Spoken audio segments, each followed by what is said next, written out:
This is Petra, where the sheer improbability of its location was also the secret of its spectacular flourishing. So what'd you find? We think we have an entrance to something here. There's an opening there? There's an opening. I can put my hand on this side. Look at that, that's a doorway. For decades, the Treasury of Petra was treated as a silent facade, a masterpiece of stone with nothing but hollow echoes behind its doors. But beneath the feet of millions of tourists, a secret was vibrating. In late 2024, remote sensing pierced the sandstone floor, revealing a tomb sealed for 20 centuries. It wasn't filled with gold, but with the weathered bones of the people who built this empire, clutching artifacts that bridged the gap between myth and reality. Before the first shovel hit the sand, we had to learn how to see through stone. The facade and the floor.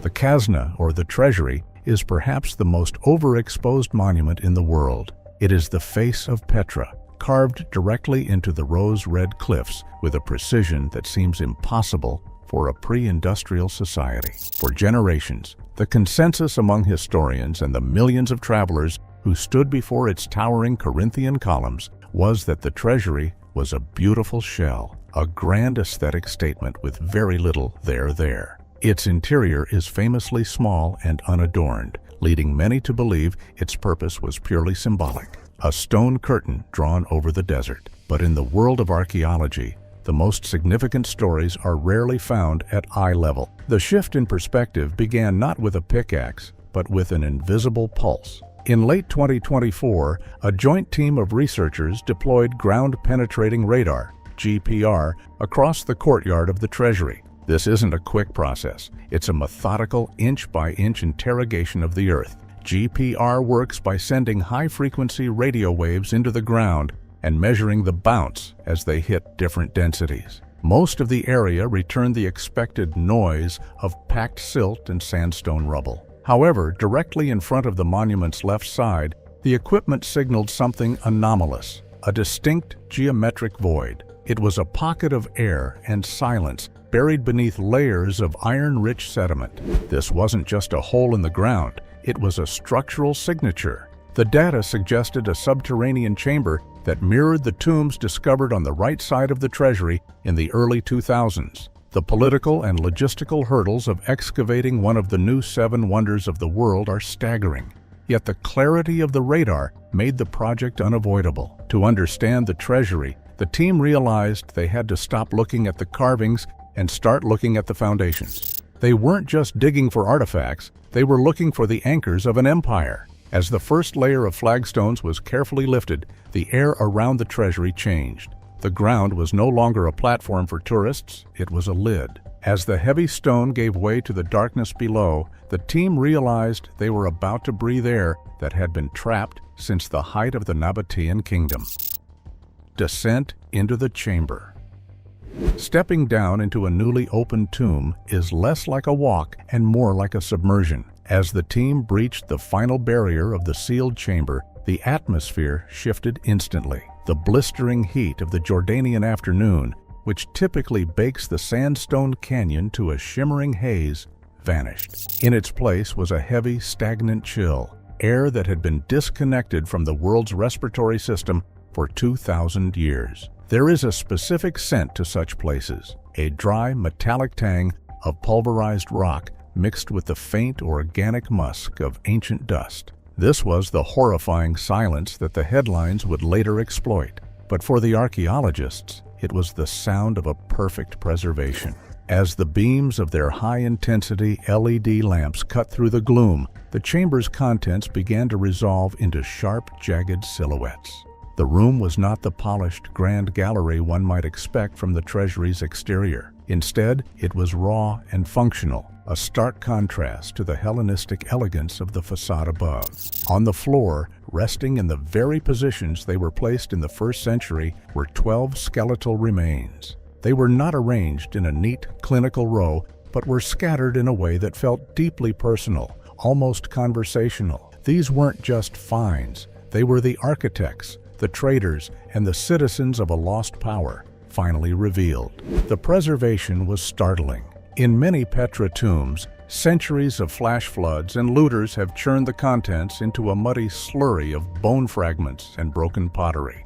But this room had remained watertight. Because of this, the skeletons were accompanied by their full inventory of grave goods. Ceramic vessels, some still upright, sat beside the remains. There were small incense burners, their terracotta surfaces still stained with the residues of the last rites ever performed for the deceased. Then the light hit the centerpiece, a ceramic chalice resting near the hand of one of the skeletons. It was an Indiana Jones moment made flesh, a holy grail in the very spot where the movie had once staged its climax. But the real weight of the room came from the realization of its status. This was an unlooted tomb in a city that had been picked over by treasure hunters for centuries. Every bone was a data point. Every pot was a timestamp.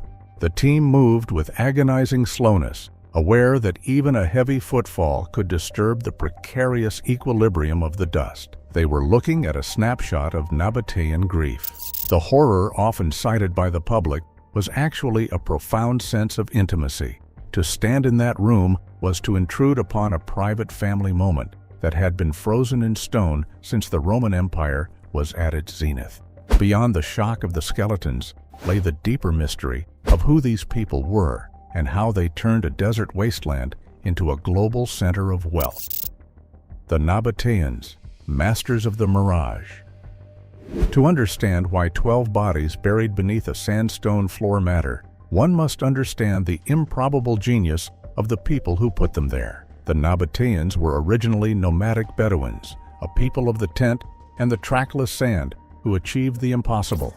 They forced the desert to capitalize on its own scarcity. While the Roman Empire was expanding through sheer military friction, the Nabateans were building a mirage city, a hidden fortress of commerce that controlled the most lucrative trade routes of the ancient world. They were the middlemen of the soul, monopolizing the flow of frankincense and myrrh from the Arabian Peninsula to the temples of Rome and the altars of Greece. This newly discovered tomb is the first direct ledger we have found in decades that documents the human cost and the literal body of that wealth. The chamber serves as a physical rebuttal to the idea that Petra was merely a cemetery. For years, the scholarly debate centered on whether the city was a permanent residence or a seasonal ritual site. The items found alongside the skeletons, fine-walled pottery, delicate oil lamps, and imported ceramics tell a story of a settled, cosmopolitan elite. These people weren't just passing through, they were curators of a global culture. The Nabateans were the ultimate linguistic and aesthetic chameleons. They took the Corinthian columns of the West, the step battlements of the East, and the hydraulic engineering of the South, fusing them into a style that was uniquely, defiantly their own. To look at the artifacts in the tomb is to see a first-century version of globalization. A jug found in the corner might have been fired in a local kiln, but its silhouette mimics a bronze vessel from a Roman banquet hall. Perhaps their most staggering achievement, hinted at by the very location of this tomb, was their mastery of water. Petra is a city built in a wad, or a canyon, that acts as a natural funnel for flash floods. Without the Nabateans' sophisticated system of dams, cisterns, and ceramic pipes, the treasury would have been eroded into a featureless cliff face centuries ago. The fact that this subterranean chamber remained bone dry for 2,000 years is a testament to an engineering prowess that bordered on the supernatural. They didn't just carve into the rock, they understood the rock's relationship with gravity and fluid dynamics. They created an artificial oasis where 30,000 people could drink in a region that receives less than 6 inches of rain per year. The Holy Grail chalice found in the tomb is the poetic climax of this mastery. In the film The Last Crusade, the Grail is a humble cup of a carpenter hidden in a temple of trials. In reality, the ceramic cup found in the treasury tomb is a masterpiece of Nabatean eggshell ware, pottery so thin it was once thought impossible to produce without modern industrial kilns. It represents the height of their craft. It wasn't a cup for a deity, but a cup for a person who had mastered the desert. These were people who turned dust into gold and stone into a library. By studying the placement of this tomb, archaeologists are beginning to realize that the treasury wasn't just a monument to a king, it was a carefully engineered anchor for a city that refused to be swallowed by the sand. But while the stone tells the story of the empire's triumphs, the dirt beneath the fingernails of the dead reveals the hidden reality of their daily lives. The science of the soil. In the high-stakes world of modern archaeology, a handful of dirt is often more valuable than a chest of coins. While the public was fixated on the visual of the 12 skeletons, the scientific community was looking at the matrix, the layers of sediment and organic material that had filled the tomb over the millennia. This is where the narrative shifts from a documentary about artifacts to a forensic investigation. Because the chamber was sealed, it acted as a vacuum-sealed archive. Every grain of sand, every microscopic pollen spore, and every layer of silt became a page in a geological diary. By analyzing the stratigraphic layers within the tomb, researchers can finally settle a debate that has raged for a century. Exactly when was the treasury carved? Previously, estimates varied by as much as 200 years, but the soil doesn't lie. The sediment reveals a history of the environment that the Nabateans fought to control. Through a process called optically stimulated luminescence, OSL, dating, scientists can determine the last time individual grains of quartz were exposed to sunlight. In the treasury tomb, this data provides a hard start date for the burial, but the real revelations are biological. The skeletons themselves are currently undergoing a battery of tests, including ancient DNA, a DNA analysis, and stable isotope testing. By looking at the isotopes of strontium and oxygen trapped in the tooth enamel of the 12 individuals, bioarchaeologists can reconstruct their life stories. We can determine if these people were born in the rose-red cliffs of Petra, or if they were travelers from the distant reaches of the Silk Road who died while passing through this desert crossroads. The health of the skeletons tells a story that contrasts sharply with the royal grandeur of the facade above. Initial observations suggest that even the elite of Petra faced significant physical hardships.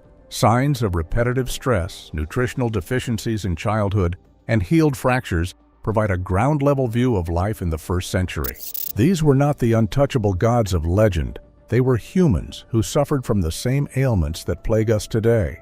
The presence of specific pathogens in the soil samples may even reveal the diseases that circulated through the city's bustling market. Was Petra a sanctuary of health, or was it a petri dish for the various plagues that hitched a ride on the spice caravans? The soil holds the answer to how a city of 30,000 managed to survive and eventually succumb to the pressures of its environment. Beyond the bones, the botanical remains found in the sediment provide a glimpse into the Nabatean diet and ritual life. Microscopic analysis of the dust in the ceramic vessels has revealed traces of ancient resins and imported oils. We are beginning to understand the specific scent of a Nabatean funeral, a heavy aromatic blend of frankincense and locally sourced herbs. This isn't just trivia. It maps the trade networks of the ancient world with surgical precision. If a resin from the Horn of Africa is found in a tomb in Jordan, we have a confirmed economic link. The science of the soil turns the treasury from a static monument into a dynamic data point in the history of human migration and commerce. It proves that the most horrifying thing about the tomb isn't the presence of death, but the overwhelming, meticulous detail with which it records the lives of the living. This forensic clarity, however, forces us to confront a modern dilemma: the thin line between scientific discovery and the violation of an ancient sanctuary. The 85%, a city still sleeping. The discovery beneath the treasury is a seismic event in archaeology, but its greatest contribution might be the reminder of how little we actually see when we walk through Petra.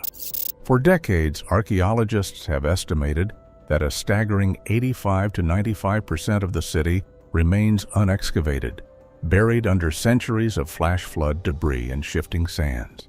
We are essentially tourists in the lobby of a skyscraper, admiring the lobby's marble while the floors above and the basements below remain dark. The 12 skeletons didn't just provide a new burial site, they provided a proof of concept. They proved that even in the most trafficked, photographed, and surveyed corners of the world, history is still playing hide-and-seek. The hidden city isn't just a metaphor. Beyond the famous facades like the monastery and the Treasury lies a sprawling urban infrastructure that supported tens of thousands of people. We have yet to fully uncover the residential districts where the average Nabatean lived, the industrial zones where they fired their famous eggshell pottery, or the administrative centers that managed a trade empire stretching from India to Rome. In 2016, satellite imagery and drone surveys revealed a massive ceremonial platform the size of 2 Olympic swimming pools hiding in plain sight just south of the city center. Like the Treasury tomb, it was buried under just enough sediment to make it invisible to the millions of eyes that passed it by for a century. Modern technology is the key to waking this sleeping city. Where previous generations of archaeologists relied on the heavy, destructive trial and error of the shovel, today's researchers use space archaeology.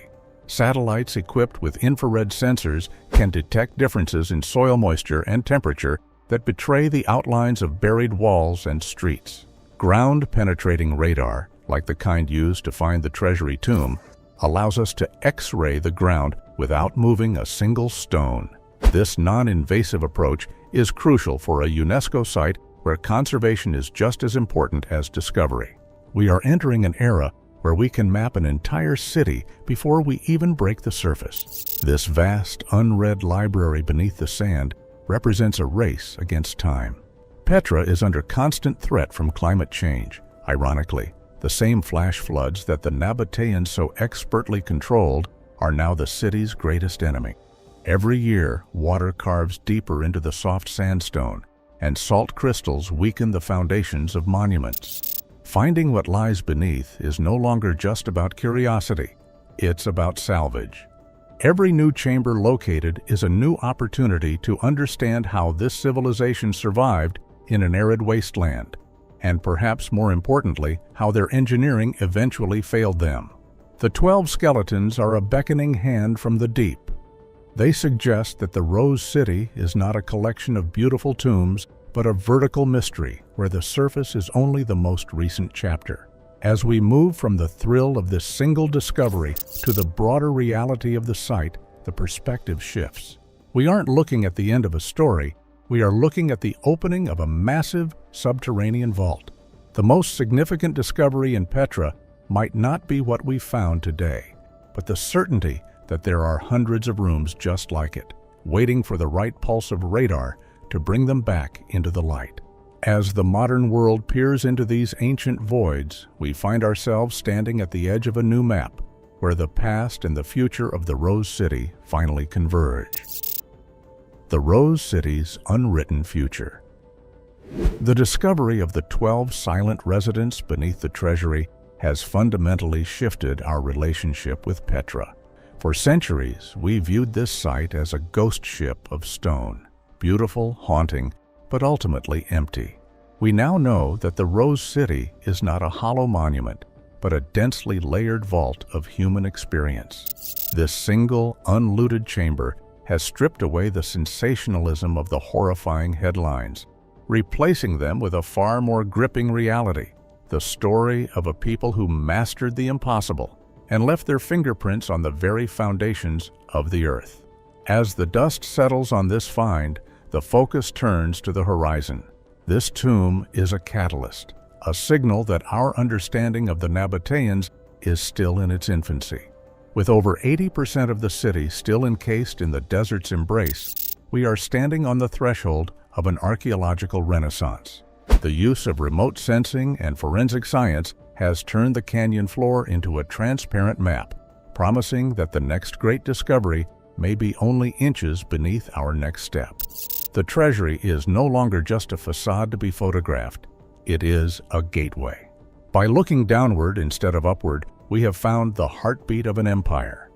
The 12 souls reclaimed from the shadows serve as a bridge, reminding us that even the most legendary civilizations are built on the lives, the losses, and the quiet dignity of individuals. Petra still has much to say, and for the first time in 2 millennia, we are finally learning how to listen.